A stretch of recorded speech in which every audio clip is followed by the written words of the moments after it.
আসসালামু আলাইকুম। আমি আজাদ সলভ জাতি চ্যানেলে আপনাদেরকে স্বাগত জানাচ্ছি। আমরা এই চ্যানেলের মাধ্যমে বিভিন্ন দেশের ভিসা সংক্রান্ত তথ্য আপনাদের কাছে আমরা দিয়ে থাকি।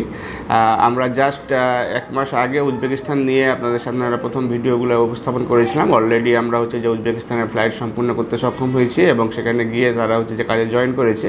এখন আমরা একদম স্পষ্টভাবে আপনাদেরকে বলতে পারি যে উজবেকিস্তানে যদি যান তাহলে পরে আপনারা 20 দিন 25 দিনের ভিতরে যেতে পারবেন এবং সেখানে গিয়ে যে কাজের কথা আমরা বলেছি, সেই যে গ্যাস ফিল্ড যে কাজগুলি আছে এবং পাশাপাশি যে অন্যান্য যে কাজগুলির কথা আমরা ভিডিওতে আমরা বলে থাকি, সেগুলো যে আপনারা ঠিকমতো কাজগুলো করতে পারবেন এবং সেখানে গিয়ে কাজে জয়েন করতে পারবেন এবং ঠিক মতন বেতন পাবেন। এগুলো আমরা নিশ্চিন্তভাবে বলতে পারি, কারণ যেহেতু কোম্পানি সময় মতন ভিসা দিয়ে তাদেরকে রিসিভ করেছে এবং এয়ারপোর্ট থেকে নিয়ে গিয়ে কাজে জয়েন করিয়ে দিয়েছে। সুতরাং আমরা এই মুহূর্তে আমরা একদম কনফিডেন্টলি বলতে পারি যে আপনারা যারা উজবেকিস্তানে যেতে চান বা কম সময়ের ভিতরে একটা দেশে গিয়ে ভালো বেতন পেতে চান, তারা আমাদের সাথে যোগাযোগ করতে পারেন। আমাদের সাথে যোগাযোগের জন্য স্ক্রিনে দেখানো নাম্বারগুলোতে ফোন দিতে পারেন অথবা সরাসরি আমাদের অফিস ভিজিট করে ভালোভাবে জেনে নিতে পারেন। ভালো থাকবেন, সুস্থ থাকবেন। আল্লাহ হাফেজ। আসসালামু আলাইকুম।